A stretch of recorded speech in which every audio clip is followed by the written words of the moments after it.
हम देखते हैं अपना काम। जॉइंट मिलिट्री एक्सरसाइज युद्ध अभ्यास 2023 किन देशों के बीच में हुआ है? इसका नाम है बेटा युद्ध अभ्यास, युद्ध अभ्यास 23। जॉइंट मिलिट्री एक्सरसाइज है, किसके बीच में हुई है? भारत और यूएसए के। भारत और यूएसए के बीच में जो है जॉइंट मिलिट्री एक्सरसाइज होती रहती हैं, और अपार्ट फ्रॉम दिस इसके बीच में और काफी युद्ध अभ्यास वगैरह के अलावा भी बहुत सारी जॉइंट मिलिट्री एक्सरसाइज होती रहती हैं। जैसे कि एक की अगर हम बात करें तो देखो, अपार्ट फ्रॉम दिस युद्ध अभ्यास 2023 के अलावा भी इनकी आर्मी के बीच में कुछ एक्सरसाइज होती है, जैसे कि वज्र प्रहार,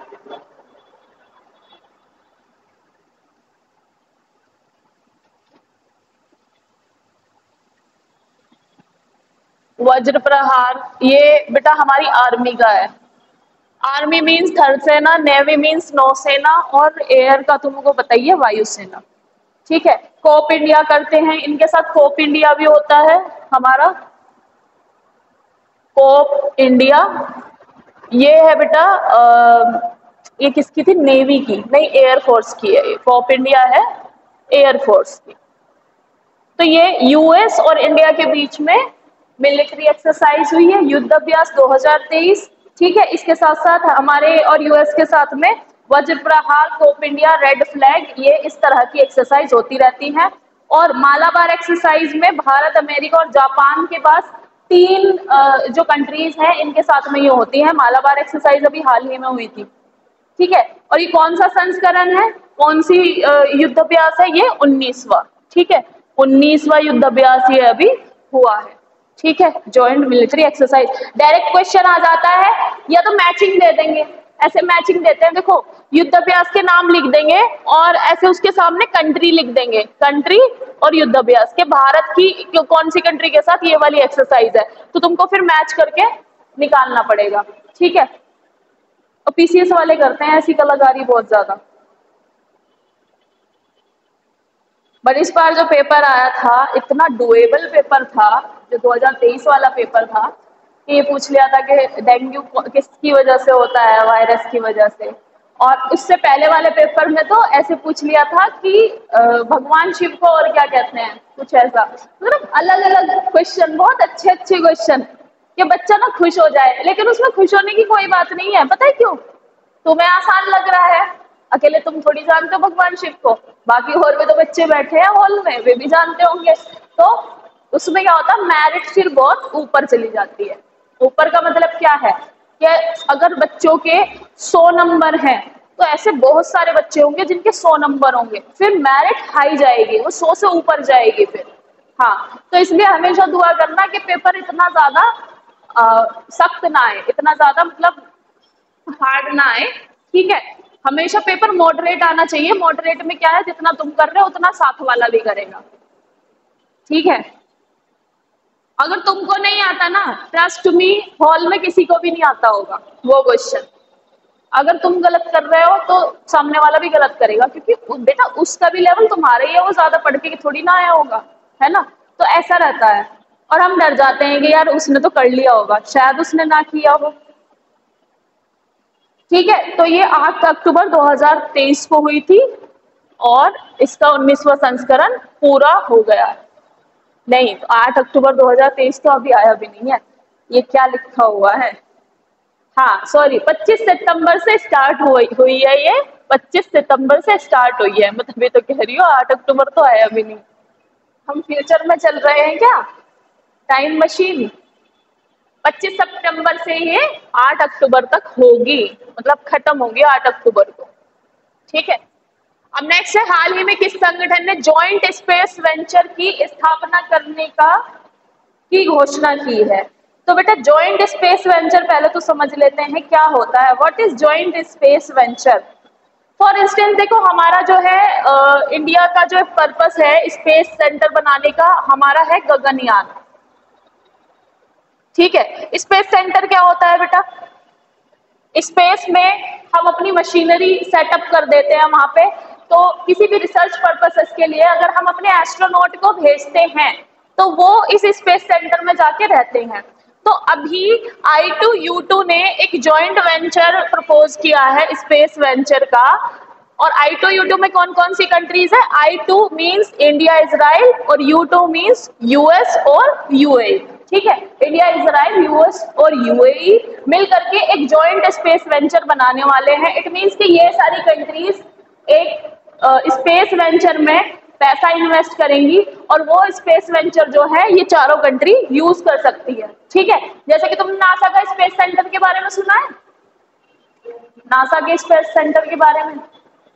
स्पेस में पूरा एक सेटअप बना हुआ है उनका। जब उनके एस्ट्रोनॉट जाते हैं तो वो रहेंगे कहाँ?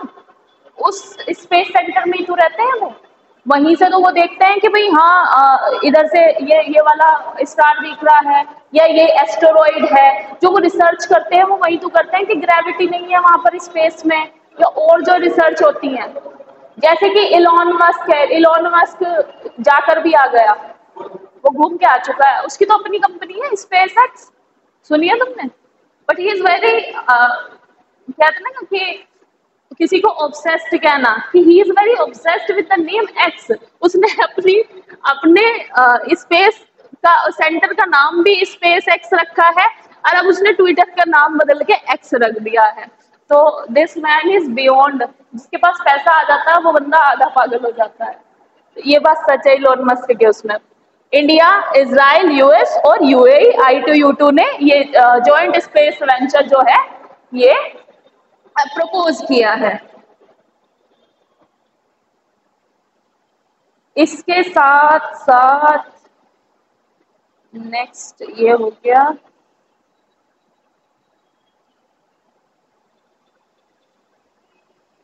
ठीक है, अब यहाँ पे क्या करेंगे ये लोग कि वाटर, एनर्जी, ये सब,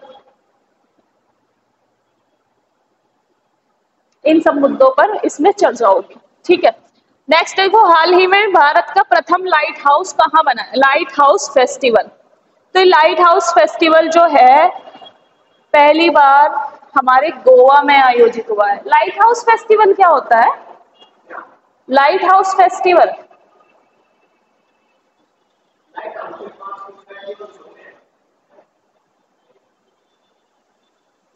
लाइट हाउस फेस्टिवल कहते किसे हैं?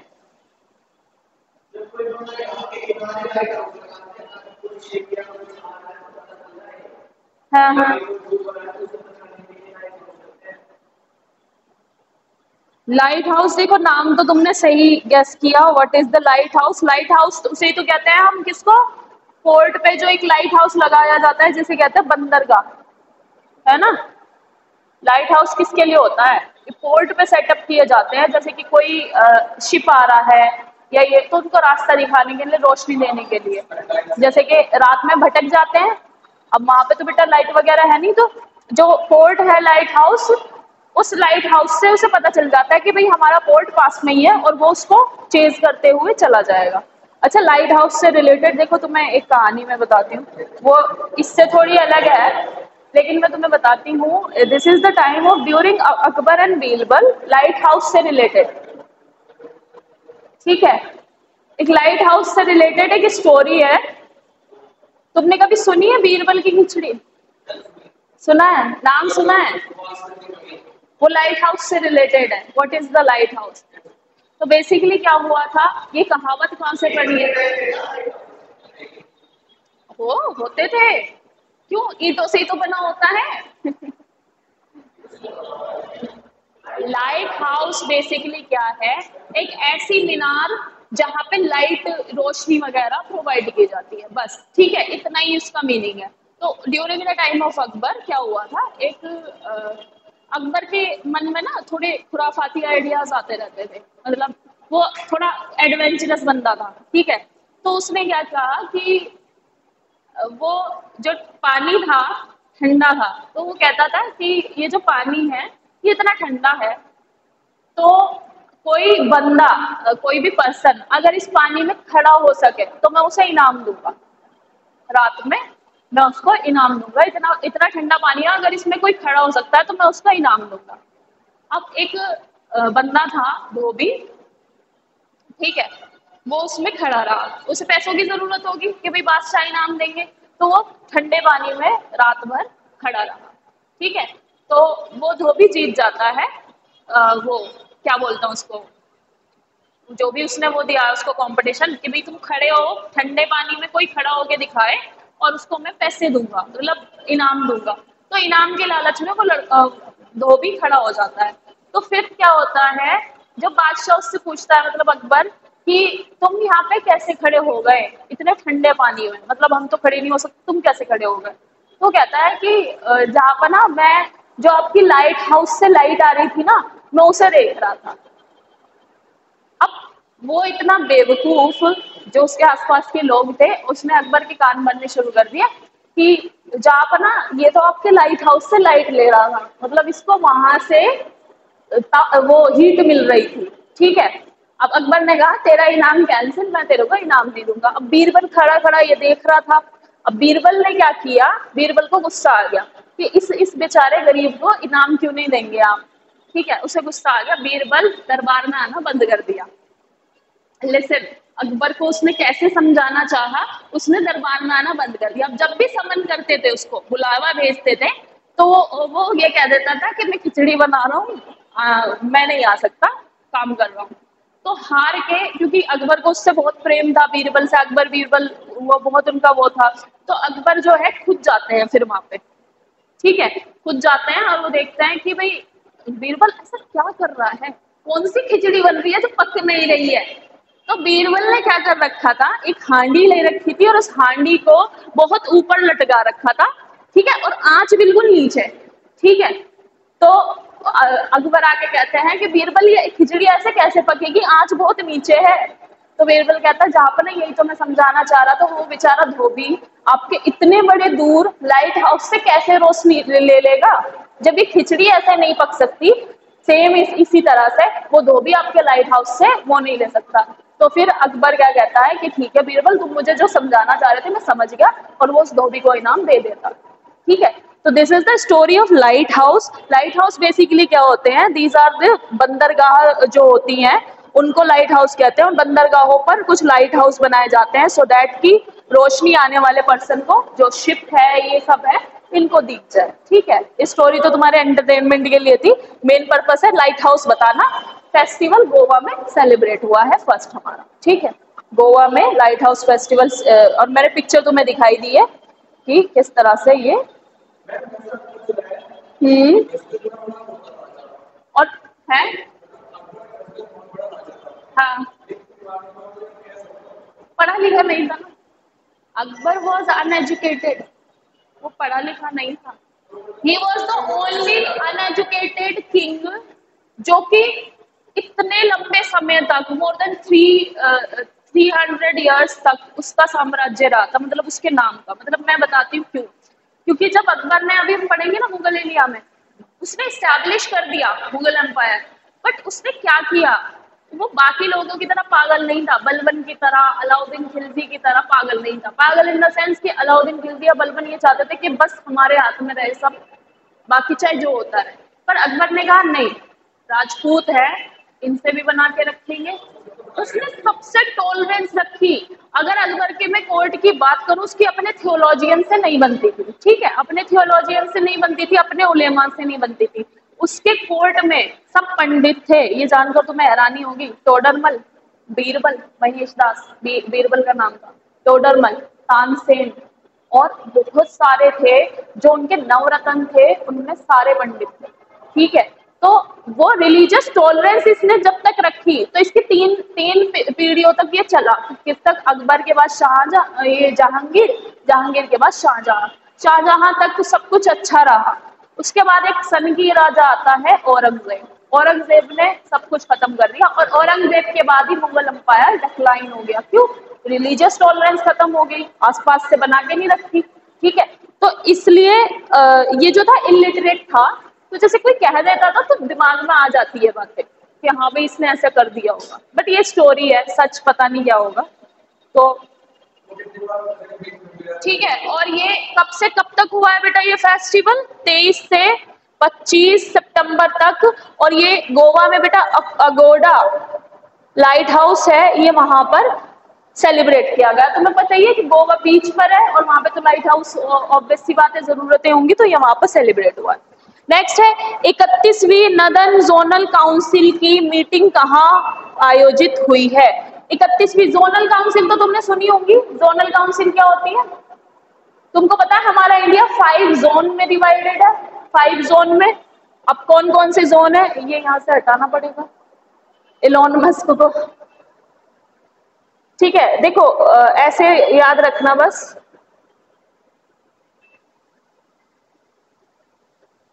कलाकारी पूरी नहीं करनी।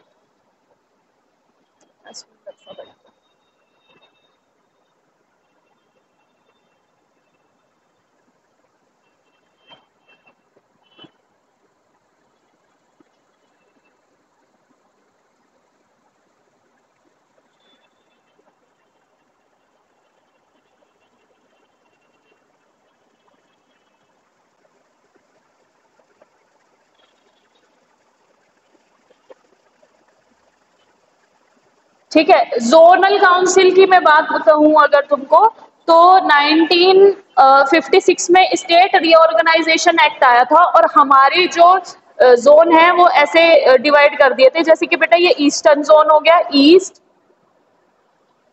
वेस्ट, ठीक है, नॉर्थ, साउथ और ये सेंटर। ठीक है, ये नॉर्थ हो गया, ये साउथ हो गया और ये सेंट्रल जोनल काउंसिल।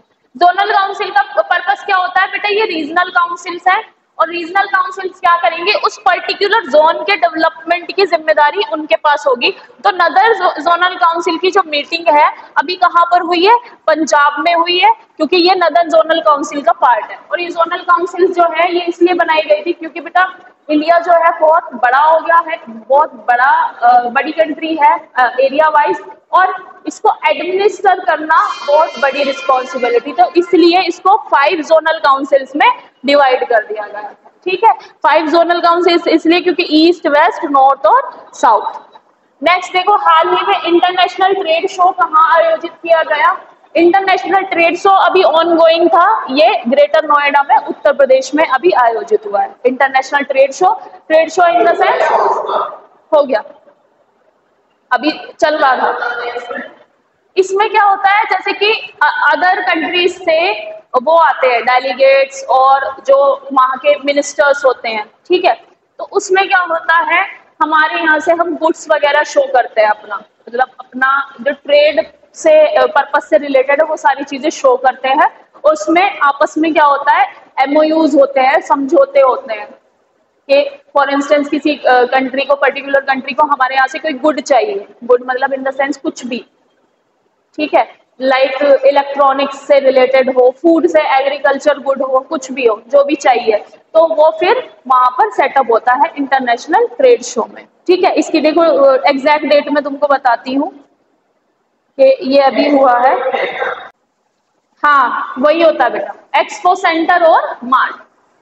ठीक है, एक्सपो सेंटर और मार्ट। क्या होता है एक्सपो का मतलब?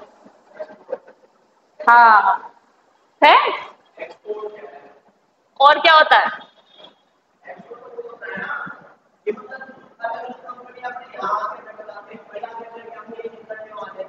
हाँ हाँ हाँ हाँ, सेम वही चीज है। कंपनीज आती हैं और क्या करती हैं, अपने बारे में डिस्कस करती हैं। यही है, अपनी अलग अलग कंपनीज, हाँ अलग अलग कंपनीज आती हैं और क्या करती हैं, बोलो।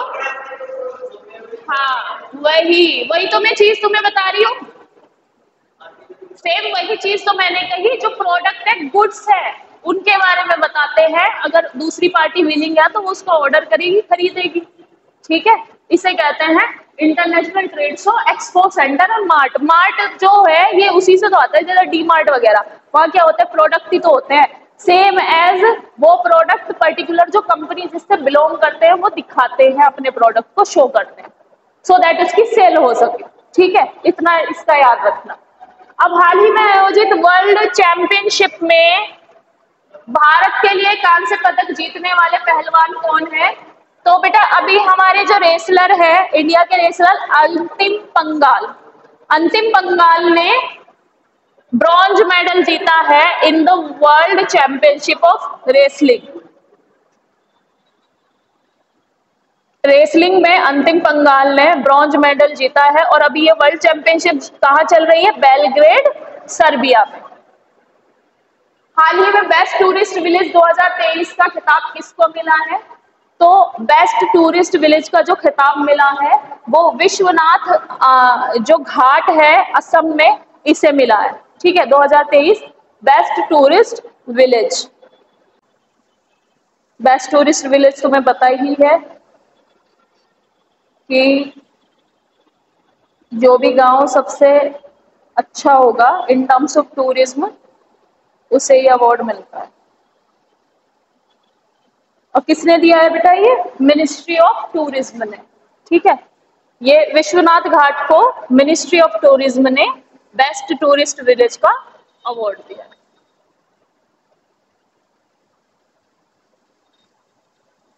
Ministry of tourism. नेक्स्ट, हाल ही में चर्चित एमईएमई मल्टीपल एंट्री मल्टीपल एग्जिट किस नीति से संबंधित है? बेटा ये अभी बहुत कॉन्ट्रोवर्शियल हो गया है। 2020 में एक पॉलिसी आई थी, new education policy. New education policy ने बहुत सारे चेंजेस किए हैं और हायर एजुकेशन में एक चेंज ये किया था कि अगर आप ग्रेजुएशन परस्यू कर रहे हो या पोस्ट ग्रेजुएशन कर रहे हो तो आपको मल्टीपल एंट्री मिलेंगी, मल्टीपल एग्जिट मिलेंगी। अब मल्टीपल एंट्री का मतलब है आप किसी भी स्टेज पे एडमिशन ले सकते हैं। सबसे पहले ये बात, ये तो है ही, है ना, किसी भी स्टेज पे। लेकिन किसी भी स्टेज पे आप उस एजुकेशन को छोड़ सकते हैं और जिस स्टेज पे आप छोड़ोगे उस स्टेज का आपको कुछ वो मिलेगा, बेनिफिट, सर्टिफिकेट टाइप। जैसे कि अगर आप ग्रेजुएशन 3 साल की कर रहे हैं और आपने फर्स्ट ईयर पे छोड़ा तो आपको सिर्फ सर्टिफिकेट मिलेगा। 2 साल पे आपने छोड़ा वो करके तो आपको डिप्लोमा मिल जाएगा कि आपने इस कोर्स का 2 साल किया है। अगर आपने 3 साल उसकी कंप्लीट कर लिए तो आपको क्या मिलेगी? उसकी पर्टिकुलर डिग्री मिलेगी। तो ये जो है बहुत कॉन्ट्रोवर्शियल हो रहा है क्योंकि ये बेटा कॉन्सेप्ट अप्लाई करने की बात हो रही है कि अप्लाई किया जाएगा। देखो फायदा तो हमें लग रहा है कि अप्लाई हो जाएगा। कुछ बच्चों का ये होता है एक बार एडमिशन हो जाता है तो स्टडीज को कंटिन्यू नहीं कर पा रहे या उनका मन है कि कुछ और करना है तो वो मल्टीपल एग्जिट कर लेते हैं। लेकिन प्रॉब्लम यहाँ पे ये आ रही है हायर एजुकेशन में in India there is a less chance कि ये वाली जो स्कीम है ये सफल हो जाए। ठीक है, सफल होने का मतलब पता है सबसे बड़ा जो प्रॉब्लम है इसके साथ में ये है कि ये मल्टीपल एग्जिट हो तो जाएगी लेकिन जिस स्टेज पे बच्चा एग्जिट कर रहा है उसके बाद क्या उस पर्टिकुलर डिप्लोमा या सर्टिफिकेट से उसे जॉब मिल सकती है? ये क्वेश्चन। आप 1 साल कह लो कि 1 साल बच्चे की बीटेक करा दी, 1 साल उसे सर्टिफिकेट मिल गया, 1 साल बीटेक की है इसने, वो सोचो उसे क्या बीटेक वालों को तो 4 साल करने के बाद जॉब नहीं मिल रहा। ठीक है, 1 साल बाद क्या मिलेगा? तो प्रॉब्लम है, मेन चीज है यहाँ पे चेंज ना करके जॉब क्रिएशन पे ज्यादा फोकस किया जाए। ठीक है, और ये जो मल्टीपल एंट्री मल्टीपल एग्जिट बेटा वहीं सफल हो पाएगा जहाँ पे फिर डिमांड भी हो। तुम्हें पता है अगर तुम बीए अगर तुम कहीं यूएस की किसी यूनिवर्सिटी से कर रहे हो ना, बीए नहीं हिस्ट्री में अगर तुम कर रहे हो, कुछ हिस्ट्री में, आर्ट के किसी भी सब्जेक्ट में, ज्योग्राफी में या कुछ भी, तुम्हें वहां के रिसर्च सेंटर से जॉब ऑफर आने लगते हैं। करने के तुरंत बाद तुम्हारी वहां जॉब हो जाएगी। बट इन इंडिया तुम बीए करो, फिर उसके बाद तुम एमए करो, उसके बाद फिर तुम कुछ और करो, नेट करो, उसके बाद भी गारंटी नहीं है कि तुम्हें जॉब मिल जाएगी। प्रॉब्लम यहाँ है हमारे यहाँ पर, तो सिस्टम ही ऐसा है। ठीक है, सिस्टम ही ऐसा है। तो ये न्यू एजुकेशन पॉलिसी में एमईएमई बहुत फेमस है, मल्टीपल एंट्री और मल्टीपल एग्जिट। और इसको याद रखना ये किससे रिलेटेड है? New education policy 2020। नेक्स्ट है बेटा 5 आईज अलायंस में कितने देश हैं? ये कभी नाम सुना है तुमने? 5 आईज अलायंस, 5 आईज अलायंस सुना है कभी? अभी क्या हुआ है, पूरी स्टोरी तुम लोगों को पता ही है कि यूएस कनाडा के पार्लियामेंट में जस्टिन ट्रूडो ने खड़े होकर ये कहा है कि जो हरदीप सिंह नज्जर हैं वहां के खालिस्तानी सेपरेटिस्ट और गुरुद्वारा के चेयरमैन, मतलब चीफ थे वो वहां के गुरुद्वारा में, ठीक है, उसकी किलिंग इंडिया ने करवाई है, इंडिया की इंटेलिजेंस एजेंसी ने। और उसके बाद क्या हुआ है बेटा, जो ये सारी कंट्रीज है, कौन कौन सी, फाइव आइज अलायंस, नाम याद रखना कौन है फाइव आइज अलायंस में, इन्होंने भी अपनी अपने अपने यहाँ पे स्टेटमेंट देने स्टार्ट कर दिए। कौन, यूएस, यूके, कनाडा, ऑस्ट्रेलिया और New Zealand, all the white people country, जिसे फाइव आइज अलायंस के नाम से जाना जाता है, इन्होंने इंडिया के बारे में बोलना स्टार्ट कर दिया। यूएस कह रहा है कि इंडिया को कनाडा के साथ कोऑपरेट करना चाहिए, अदर कंट्रीज के भी सेम व्यू है, इंडिया को कनाडा के साथ कोऑपरेट करना चाहिए। हम उस कंट्री के साथ कैसे कोऑपरेट करें जहां पर एंटी इंडियन एक्टिविटीज चल रही है, और वहां की करंट कंट्री कनाडा पता है क्या कहता है, फ्रीडम ऑफ स्पीच है हमारे यहाँ पे। अरे तुम्हारे यहाँ कैसा फ्रीडम ऑफ स्पीच है कि तुम दूसरी कंट्री की जो एंटी इंडियन एक्टिविटीज है वो चल रही है, दूसरी कंट्री के नेशनल फ्लैग को तुम रिस्पेक्ट नहीं कर सकते, कैसी तुम्हारे यहाँ पे फ्रीडम ऑफ स्पीच है। पाकिस्तान तो सपोर्ट में है, पाकिस्तान का तो जन्म दिया हुआ है, पाकिस्तान का तो बेटा ही है खालिस्तान, ठीक है, वो तुम्हें समझ में आना चाहिए कि जन्म किसने दिया खालिस्तान को। 1947 में भी जस्ट नए पाकिस्तान नया इंडिपेंडेंट हुआ था, ठीक है, तुम्हें पता ही है नया इंडिपेंडेंट हुआ था। अब पाकिस्तान को दर्द ये था कि इंडिया का बहुत सारा पार्ट हमें नहीं मिला, बहुत सारा पार्ट जो ये लोग चाहते थे वो इनको नहीं मिला, ठीक है। अब पाकिस्तान की एक इंटेलिजेंस एजेंसी बनी, तुम्हें इसका नाम याद होगा, ISI। कहते हैं ना कि ISI से है, ये ISI से है। ISI क्या करता है, इसका पूरा सपोर्ट है खालिस्तान को, ये चाहते हैं कि खालिस्तान जैसी चीज बने और हम फिर चारों तरफ से इंडिया पे वार करना स्टार्ट करें। लेकिन Indian government is too sharp और टू क्लेवर, हम बोलेंगे नहीं, चुपचाप काम कर देंगे, लेकिन बताएंगे नहीं हमने कर दिया है, ठीक है, तो वो तुम्हें बताइए। धीरे धीरे काम हो रहा है बट किसी को बताएंगे नहीं कि हो चुका है, ठीक है। हम सर्जिकल स्ट्राइक कर देते हैं और हम इंटरनेशनल स्टेज पे आके कहते हैं हमने कुछ किया ही नहीं है। तो यही है ना, इन लोगों को जवाब देना है तो ऐसे ही देना पड़ेगा, ठीक है। 1947 में ISI बना, ISI को का फुल सपोर्ट रहता है खालिस्तान को, और अभी प्रेजेंट में पाकिस्तान क्या करता है, ड्रोन से वहां पे ड्रग्स, वेपन्स, अदर जो चीजें हैं वो फेंकी जाती है ड्रोन से, किसके बॉर्डर पे, पंजाब के बॉर्डर पे। क्यों पंजाब अभी तक ड्रग से मुक्त नहीं है, क्यों पंजाब में अभी तक भी ड्रग्स और ये सारी चीजें चल रही हैं, एक रीजन है पाकिस्तान, ड्रोन से फेंकी जाती है वहां पे चीजें, ड्रोन्स। अब हाँ, इन बॉर्डर्स पे ड्रोन से फेंका जाता है ड्रग्स वगैरह, आर्म्स, एम्यूनिशन, सारी चीजें, और ISI का फुल सपोर्ट है। तो ये फाइव आइज अलायंस का नाम याद रखना, US, UK, कनाडा, ऑस्ट्रेलिया और न्यूजीलैंड, ठीक है। चलो आज के लिए इतना ही है।